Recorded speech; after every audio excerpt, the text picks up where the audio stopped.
Hello friends, good evening friends.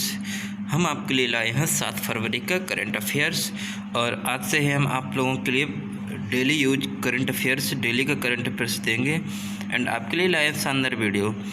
And आपका पहला कुछ आप नोट डाउन भी कर सकते हैं। आप रोज़ का करंट अफेयर्स आपके लिए मैं लाया हूं और आप आराम से नोट डाउन भी कर सकते हैं। मैं बिल्कुल एक्सप्लेन कर एक एक क्वेश्चन को बताऊंगा। एंड स्टार्ट करते हैं हम अपने पहले क्वेश्चन से। अब बात आती है कि निम्नलिखित में से कौन भारत का पहला कोरोना मुक्त केंद्र शासित प्रदेश बन गया था। आपको पता है कि भारत का पहला कोरोना मुक्त केंद्र शासित प्रदेश बन गया था। तो सो प्लीज़ गाइज, एंड इसका आंसर होगा जो हमारा भारत का पहला कोरोना मुक्त केंद्र शासित प्रदेश था वह है हमारा केंद्र शासित प्रदेश अंडमान और निकोबार द्वीप समूह, जो कि अंडमान और निकोबार हमारे पोर्ट ब्लेयर उनकी राजधानी है पोर्ट ब्लेयर एंड गवर्नर है एडमिरल डी.के. जोशी। हमारे अंडमान और निकोबार की राजधानी पोर्ट ब्लेयर है and governor admiral DK. Joshi. आप नोट डाउन भी कर सकते हैं, कोई जल्दबाजी नहीं, मैं धीरे धीरे आपको एक एक क्वेश्चन करवाऊँगा। टाइम ही तो लगेगा लेकिन अच्छे से माइंड में सेटल कर लेना है क्योंकि ये क्वेश्चन बहुत इंपॉर्टेंट क्वेश्चन है। एंड पॉइंट आता है, स्वास्थ्य मंत्रालय की वेबसाइट ने बताया कि अंडमान और निकोबार द्वीप समूह के अंतिम 4 संक्रमित व्यक्तियों को स्वास्थ्य घोषित कर दिया गया।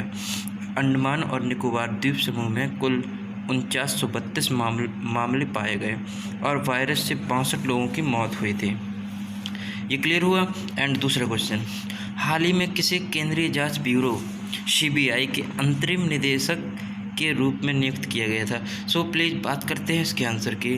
इसका आंसर होगा हमारा जो केंद्रीय जांच ब्यूरो था सीबीआई के अंतरिम निदेशक थे उनको नियुक्त किया था प्रवीण सिन्हा। जो हमारे प्रवीण सिन्हा थे उनका रिप्लेस स्थान है R.K. शुक्ला। एंड केंद्रीय जांच ब्यूरो उनका मुख्यालय है नई दिल्ली में और इनकी स्थापना हुई थी 1 अप्रैल 1963 में। अब बात करते हैं तीसरे क्वेश्चन की। तीसरा क्वेश्चन है हमारा, हाल ही में किस देश ने परमाणु क्षमता से लैस सतह पर मार करने वाली बैलिस्टिक मिसाइल गजनबी का सफल परीक्षण किया। तो बात करते हैं हम इसके आंसर की। जो हमारे हाल ही में किस देश ने परमाणु क्षमता से लैस सतह पर मार करने वाली बैलिस्टिक मिसाइल गजनबी का सफल परीक्षण पाकिस्तान ने किया था। अब इसका पाकिस्तान का हम कैपिटल देखेंगे तो इस्लामाबाद है। प्रेसिडेंट जो हैं आरिफ अलवी हैं एंड पॉपुलेशन है 21.66 करोड़ एंड करेंसी है पाकिस्तानी रुपये एंड प्राइम मिनिस्टर है इमरान खान। एंड अब बात करेंगे, गजनबी मिसाइल 290 किलोमीटर तक के लक्ष्य को नष्ट कर सकती है। गजनबी का परीक्षण दिन और रात दोनों मोड के लिए किया गया था, इसलिए इससे पहले पाकिस्तान द्वारा परमाणु सक्षम सतह पर मार करने वाली बैलिस्टिक मिसाइल शाहीन 3 का परीक्षण किया गया है। अब बात करते हैं हम अपने स्टडी पर के चौथे क्वेश्चन के बारे में। किस मंत्रालय ने हाल ही में गोवर्धन योजना पर एक एकीकृत पोर्टल की शुरुआत की थी। बात करते हैं हम आंसर की। जो एकीकृत पोर्टल की शुरुआत थी वो हमारे जल शक्ति मंत्रालय ने की थी। जल शक्ति मंत्रालय हमारे गजेंद्र सिंह शेखावत। तो अब बात करते हैं, गोवर्धन योजना को स्वच्छ भारत मिशन ग्रामीण के दूसरे चरण के तहत प्राथमिकता कार्यक्रम के तौर पर अपनाया जा रहा है। इस पहल का उद्देश्य मवेशियों और जैव कचरे का प्रबंधन करना और किसानों की आय बढ़ाना था। हमारी गोवर्धन योजना में इस पहल का उद्देश्य था मवेशियों और जैव कचरे का प्रबंधन करना और किसानों की आय बढ़ाना। सो प्लीज़ गाइज, हम देखते हैं अपना क्वेश्चन, पाँचवा क्वेश्चन सो इस प्रकार है, हाल ही में किस प्रसिद्ध इतिहासकार का 81 वर्ष की उम्र में निधन हो गया था। ऐसे कौन से इतिहासकार हैं जिनकी 81 वर्ष में ही मृत्यु हो गई थी। तो हम बात करते हैं ऐसे इतिहासकार हमारे दिव्येंद्र नारायण झा है।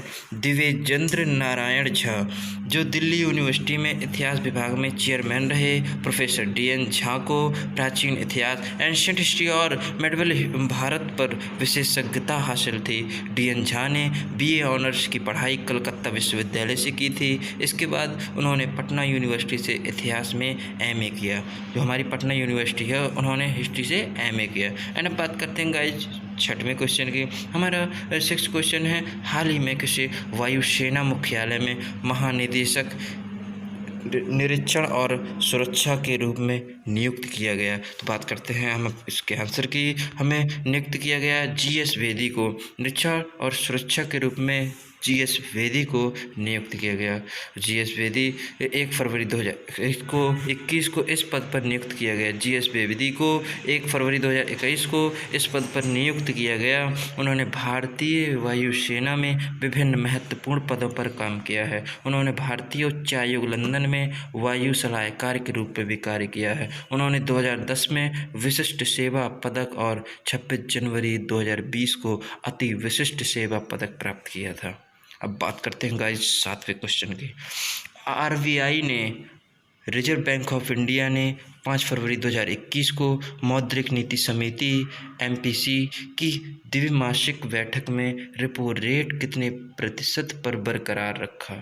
तो बात करते हैं हम 7वें क्वेश्चन के आंसर की। तो 7वें क्वेश्चन का आंसर होगा 4% पर बरकरार रखा। पॉलिसी रेपो रेट होगा आपका 4% एंड रिवर्स रेपो रेट होगा 3.35% and marginal standing faculty rate होगा 4.25% एंड बैंक रेट होगा 4.25% एंड CRR होगा आपका 3% एंड SLR होगा 18%। गाइस जब बात करते हैं 8वें क्वेश्चन की। हाल ही में किस देश ने परमाणु क्षमता से लैस सतह से सतह पर मार करने वाली बैलिस्टिक मिसाइल गजनवी का सफल परीक्षण किया था। सो प्लीज़ गाइस ये क्वेश्चन हालांकि हम ये क्वेश्चन कर चुके हैं बट हम एक बार और एक्सप्लेन करते हैं। किस राज्य ने अपना पहला ह्यूमन मिल्क बैंक खोला। किस राज्य ने अपना पहला ह्यूमन मिल्क बैंक HMB खोला। तो वो है राज्य है केरल। केरल के CM हैं पिनारई विजयन, राज्यपाल हैं आरिफ मोहम्मद खान एंड स्वास्थ्य मंत्री के शैलजा। हाल ही में यह एक अत्याधुनिक सुविधा है और केरल के स्वास्थ्य मंत्री के शैलजा इसे एर्नाकुलम जनरल अस्पताल में खोला गया है। इसकी स्थापना rotary club of Cochin global के सहयोग से किया गया है। सो प्लीज़ गाइस हम बात करते हैं 9वें क्वेश्चन की। भारत की किस कंपनी ने अमेरिका से दुनिया का पहला कार्बन न्यूट्रल ऑयल आयात किया। तो हम बात करते हैं गाइज आंसर की। तो आंसर इसका होगा हमारा रिलायंस और बात करते हैं हाल ही में मुकेश अंबानी की रिलायंस इंडस्ट्रीज लिमिटेड ने अमेरिकी तेल प्रमुख ऑक्सीडेंटल के एक division oxy low carbon ventures OLCV से कार्बन न्यूट्रल ऑयल की दुनिया की पहली खेप प्राप्त की। यह उपलब्धि 2035 तक शुद्ध शून्य कार्बन कंपनी बनने के अपने लक्ष्य को पूरा करने में तेल प्रमुख की मदद करेगी। हाल ही में इसकी पहली खेप 28 जनवरी 2021 को गुजरात के जामनगर में प्राप्त हुआ। अब बात करते हैं अगले क्वेश्चन 10वें क्वेश्चन की। हाल ही में किस देश में हिंद महासागर क्षेत्र के रक्षा मंत्रियों के सम्मेलन का आयोजन किया गया। तो हम बात करते हैं आंसर की। तो जो हिंद महासागर क्षेत्र के रक्षा मंत्रियों के सम्मेलन का आयोजन भारत में किया गया था। भारत में एरो इंडिया 2021 इवेंट डेट्स थी 3 फरवरी 2021 से 5 फरवरी 2021। लोकेशन था आपका ये लहंका एयरफोर्स वेस्ट बेंगलुरु। इस सम्मेलन का विस्तृत विषय हिंद महासागर में शांति सुरक्षा और सहयोग है। इसकी अध्यक्षता रक्षा मंत्री राजनाथ सिंह द्वारा की गई थी। इसका आयोजन भारत ने एरो इंडिया 2021 के मौके पर किया था। सो प्लीज़ गाइस जब बात करते हैं 11वें क्वेश्चन की। ब्रांड मूल्यांकन के बारे में बताने वाली कंपनी डफ एंड फेल्प्स की ओर से जारी ताज़ा रैंकिंग में किसको भारत के सबसे बड़े सेलिब्रिटी की लिस्ट में प्रथम स्थान प्राप्त हुआ। सो प्लीज़ गाइस हम बात करते हैं आंसर की। आंसर हमारा विराट कोहली होगा। सेलिब्रिटी की लिस्ट में प्रथम स्थान विराट कोहली को प्राप्त हुआ।